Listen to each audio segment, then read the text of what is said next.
अस्सलाम वालेकुम students, welcome to wisdom wear channel.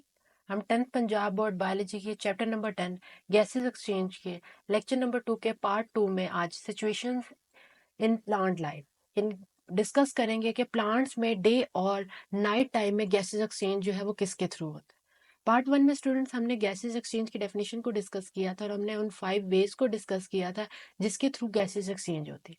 आज हम डिस्कस करेंगे कि प्लांट जो है वो डे टाइम में गैसेस एक्सचेंज किस तरह से करता है और नाइट टाइम में गैसेस एक्सचेंज किस तरह से करता है। तो स्टार्ट करते हैं स्टूडेंट लेक्चर को।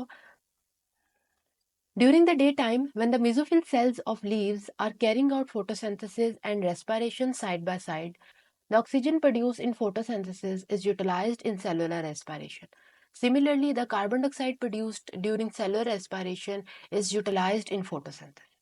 स्टूडेंट क्लियर अंडरस्टैंडिंग के लिए हम इस डायग्राम से हेल्प लेते हैं, इस इमेज से हेल्प लेते हैं। आप देखिए इस इमेज के अंदर सबसे पहले ये प्लांट के लीफ का इमेज है। अगर हम उसको लीफ को अंडर द माइक्रोस्कोप उसके एक सेक्शन को देखेंगे तो हमारे पास सबसे अबव लेयर जो होगी वो क्यूटिकल की होगी। उसके बाद आपके पास आएगा अपर एपिडर्मिस, देन आपके पास आएगा लोअर एपिडर्मिस। अपर एपिडर्मिस और लोअर एपिडर्मिस के सेंटर में आपको स्टूडेंट नजर आ रहे हैं बहुत सारे मेसोफिल सेल। मेसोफिल सेल्स हमारे पास दो तरह से हो सकते हैं, एक तो हमारे पास स्पॉन्जी मेसोफिल सेल्स हो सकते हैं और दूसरे हमारे पास पैलिसैड्स मेसोफिल सेल्स हो सकते हैं। ये वो मेसोफिल सेल्स हैं स्टूडेंट जहां फोटोसिंथेसिस हो रही होती है और फोटोसिंथेसिस के साथ साथ सेलुलर रेस्पिरेशन भी हो रही है। स्टूडेंट अगर किसी स्टूडेंट को सेलुलर रेस्पिरेशन की क्लियर अंडरस्टैंडिंग नहीं है तो हमारे फर्स्ट लेक्चर में मैंने सेलुलर रेस्पिरेशन और ब्रीदिंग के डिफरेंस की एक क्लियर वीडियो बनाई हुई। अगर किसी स्टूडेंट ने उस लेक्चर को मिस किया है तो डिस्क्रिप्शन में लिंक अवेलेबल है, आप वहां से जाके सेलुलर रेस्पिरेशन और ब्रीदिंग की अंडरस्टैंडिंग क्लियर ले सकते हैं। तो स्टूडेंट मैं ये कह रही थी कि ये मेसोफिल सेल्स जो हैं, इन सेल्स में सेलुलर रेस्पिरेशन भी हो रही होती है और फोटोसिंथेसिस भी हो रही होती है। फोटोसिंथेसिस के दौरान स्टूडेंट जो ऑक्सीजन प्रोड्यूस हो रही होती है वो ऑक्सीजन जो है सेलुलर रेस्पिरेशन में यूटिलाइज हो रही होती है और बाकी ऑक्सीजन जो है वो प्लांट एनवायरनमेंट में रिलीज कर देता है। इसी तरह से जो कार्बन डाइऑक्साइड प्रोड्यूस हो रही होती है सेलुलर रेस्पिरेशन में वो यूटिलाइज होती है फोटोसिंथेसिस। क्योंकि डे टाइम के अंदर सूरज की रोशनी होने की वजह से फोटोसिंथेसिस और रेस्पिरेशन साइड बाय साइड हो रहे होते हैं, तो ऑक्सीजन और कार्बन डाइऑक्साइड जो दोनों जो प्रोड्यूस हो रही होती है वो भी साइड बाय साइड यूटिलाइज हो रही होती है। फोटोसिंथेसिस की ऑक्सीजन सेलुलर रेस्पिरेशन में यूटिलाइज होती है, सेलुलर रेस्पिरेशन की कार्बन डाइऑक्साइड जो है वो फोटोसिंथेसिस में यूटिलाइज होती है। इस तरह से ये फिनोमिना जो है वो चल रहा होता है।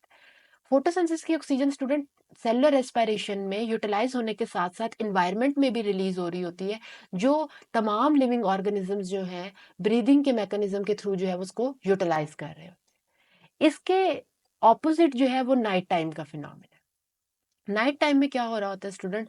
However during the night time when there is no photosynthesis occurring, the leaf cells get oxygen from the environment and release carbon dioxide through stomata. अब क्योंकि नाइट टाइम हो गया है तो नाइट में हमारे पास सन नहीं होता, सूरज की रोशनी अवेलेबल नहीं है, तो फोटोसिंथेसिस हमारे पास पॉसिबल नहीं है। तो लीफ सेल क्या करते हैं? एनवायरनमेंट से ऑक्सीजन को इनटेक करके कार्बन डाइऑक्साइड को एनवायरनमेंट में रिलीज करते हैं। ये डायग्राम में आप देखें, डे टाइम में क्या हो रहा है, हमारे पास फोटोसिंथेसिस और रेस्पिरेशन दोनों हो रही है। जो कार्बन डाइऑक्साइड प्लांट में एंटर हो रही है वो दोनों जो है वो यूटिलाइज हो रही है। जबकि नाइट टाइम के डायग्राम में देखें, ओनली रेस्पिरेशन, सिर्फ रेस्पिरेशन हो रही है, फोटोसिंथेसिस नहीं हो रही। तो प्लांट क्या कर रहा है? ऑक्सीजन को इन्वायरमेंट से लेके कार्बन डाइऑक्साइड को इन्वायरमेंट में रिलीज कर।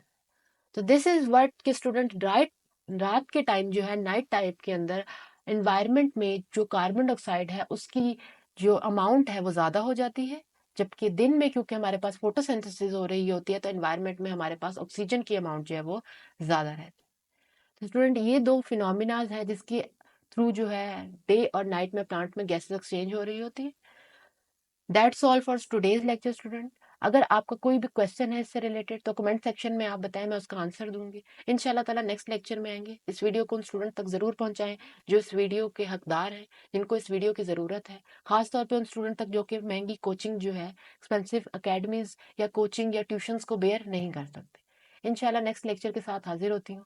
Thank you so much student, जज़ाकल्लाह खैर। Subscribe, like, share at Wisdom Wave channel, comment,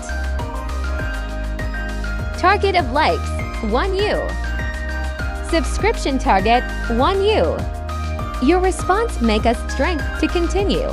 Make sure to support our mission in providing quality education to every student who have will to success. Against expensive institutions, to make students fully prepared for upcoming examination challenges. Thanks for watching.